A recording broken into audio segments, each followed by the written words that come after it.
নমস্কার, সবাই কেমন আছেন? আশা করি সবাই ভালো আছেন আর আমরাও ভালো আছি। তো আজকে একটা ভিডিও করছি, সম্পূর্ণ আলাদা এই ভিডিও। সেটা হচ্ছে আপনাদের প্রত্যেককে একটা খুশির খবর দেওয়ার জন্য। এই খুশির খবরটা আমি পেয়েছি বা আমরা সবাই খুশি হয়েছি, সেটা আপনাদের সাথে শেয়ার করছি। এই খুশির খবরটা হচ্ছে এটা।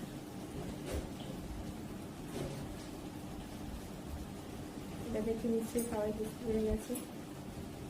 তো এটা প্রত্যেকটা মেয়ের জীবনে একটা সুন্দর একটা অনুভূতি। প্রথমবার মা হওয়ার যে অনুভূতিটা, সেটা প্রত্যেকের কাছেই খুবই একটা আনন্দের বিষয়। তো এই প্রেগনেন্সি জার্নিটা আমি যাতে ভালোভাবে কাটাতে পারি আর একটা সুন্দর সুস্থভাবে একটা সন্তানের জন্ম দিতে পারি, সেটাই আপনাদের কাছে অনুরোধ। আপনারা সবাই আশীর্বাদ করুন আমি যেন সুস্থভাবে একটা বাচ্চা জন্ম দিতে পারি। এটাই একটা বড় পাওয়া। ভগবানের কাছে আমার এটাই প্রার্থনা। তো আপনারাও অনেক অনেক আশীর্বাদ করুন আমি যেন সুস্থভাবে তাকে পৃথিবীর আলো দেখাতে পারি। এই সময় তো অনেক সাবধানতা মেনটেন করতে হয়, সাবধানে চলাফেরা করতে হবে, কোথাও গেলে একটা সাবধানে যেতে হবে, আর হেলদি খাবার খাওয়া, বেশি করে জল খাওয়া, নিজের খেয়াল রাখা, সব কিছুই মেনটেন করতে হবে জানি। তাও জানি না কতটা পারবো, কিন্তু অবশ্যই চেষ্টা করবো যাতে আমিও এই জার্নিটা ভালোভাবে পার করতে। আর এই টেস্টটা আমি করাই আমার পিরিয়ড মিস হওয়ার 10 দিন পর। তারপরে এটা পজিটিভ আসে, তখন আমার চলছে 6 সপ্তাহ। তো তারপরে আমি পজিটিভ আসার পরই ডাক্তারের কাছে ফার্স্ট চেক আপের জন্য যাই। সিমটম সেভাবে কিছু বোঝা যায়নি, মাথা ঘোরা বা বমি হওয়া কোনো কিছু সিমটম কিন্তু এখনও পর্যন্ত নেই। এখন ধরুন হচ্ছে আমার 9 সপ্তাহ। তো এখন পর্যন্ত কিছু বুঝতে পারছি না, জানি না এরপর কী হবে। ওই ভালোভাবে কাটাতে পারবো নাকি অসুস্থ হয়ে পড়বো সেটা বুঝতে পারছি না। অনেকের তো অনেক রকম প্রবলেম হয়। এটা হচ্ছে আমার ফার্স্ট চেক আপের প্রেসক্রিপশান।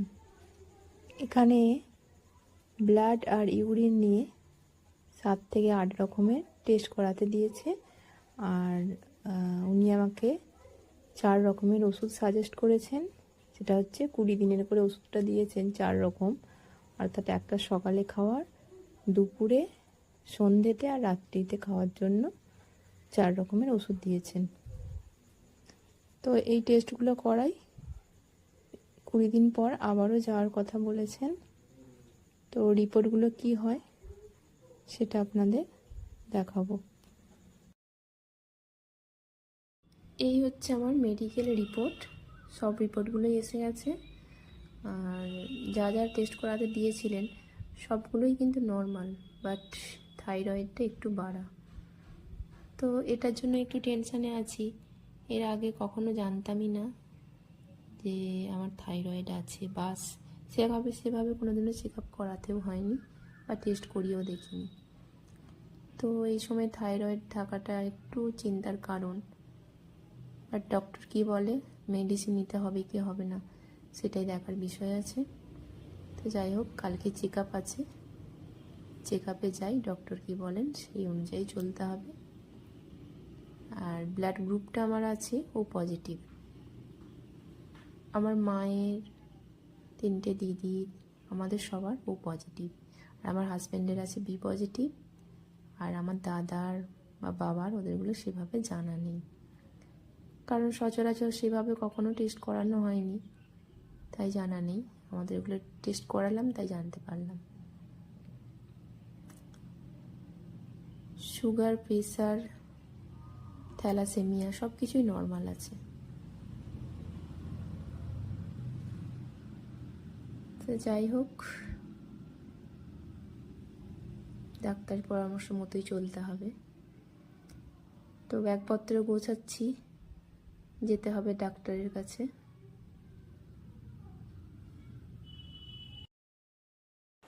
আজকে আমি বেরিয়ে পড়েছি সেকেন্ড চেক আপের জন্য। তো পুরো ভিডিও দেখতে থাকুন। এই যে ব্যাগপত্র নিয়ে বেরিয়েছি। ব্যাগের মধ্যে আছে সমস্ত রিপোর্ট, প্রেসক্রিপশান।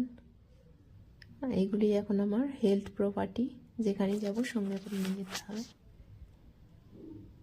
তাই বেরিয়ে পড়েছি। তো ডক্টর কি বলে সেটা আপনাদের দেখাবো, আর কি কি ওষুধ দিচ্ছে না দিচ্ছে সেটাও কিন্তু দেখাবো। তো আমি এখন টোটোতে উঠে পড়েছি, টোটোয় করে যাচ্ছি। আমাদের বাড়ি থেকে খুব বেশি দূর নয়, কাছেই, কিছুক্ষণ যেতে হবে। তো টোটোয় করেই যাচ্ছি আমি আর আমার শাশুড়ি মা।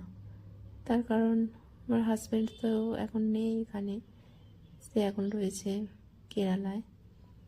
সেই হিসাবে এখন শাশুড়ি মায়ের সঙ্গেই যেতে হচ্ছে। আর ওইখানটাতে দেখাবো ডক্টরের চেম্বার এখন পুরো ফাঁকা। তো তাই তাড়াহুড়ো করে আমরা আগে ডাক্তারটাই দেখিয়ে নিয়েছি, তো আর ভিডিও করা হয়নি। এখন আমাদের ডাক্তার দেখানো হয়ে গেছে, আর এখানে মেডিসিনগুলো নেব। ওষুধের দোকানে মেডিসিনগুলো নিচ্ছি।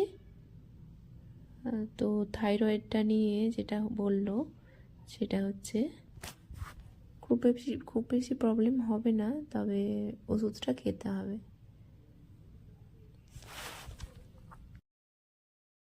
মেডিসিনগুলো নিয়ে আমরা চলে এলাম বাড়ি।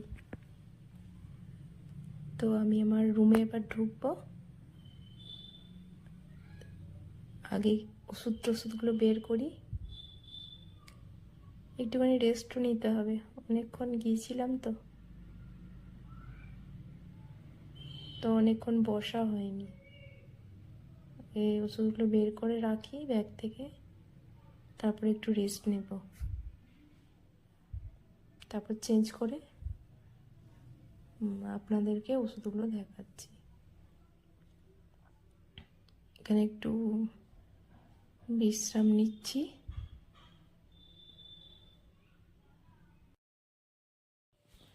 তো বাড়ি এসে চেঞ্জ করে নিয়েছি, এবার আপনাদের ওষুধগুলোকে দেখাই। চলুন তো ওষুধগুলো দেখে নিই। আগের বারে 4 রকমের ওষুধ দিয়েছিল, এবারে দিয়েছে 5 রকমের ওষুধ। এই একটা সিরাপ দিয়েছে, আগের বার একটা অন্য সিরাপ দিয়েছিল, এবার একটা অন্য সিরাপ দিয়েছে।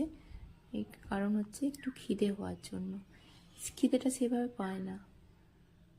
আর যে ওষুধগুলো দিয়েছিল 2-3টে ওষুধ প্রায় একই। আর এটা হচ্ছে থাইরয়েডের ওষুধ। থাইরয়েডের ওষুধটা 2 মাসের জন্য দিয়েছে, 2 মাস পর আবার টেস্ট করিয়ে দেখতে হবে কতটা কমেছে। গ্যাসের ওষুধ, কদিন ধরে একটু গ্যাসের প্রবলেম হচ্ছে, তাই গ্যাসের ওষুধটাও দিয়েছে। তো যাই হোক, আজকের মতো ভিডিওটা এখানেই শেষ করছি। সবাই ভালো থাকবেন, নমস্কার।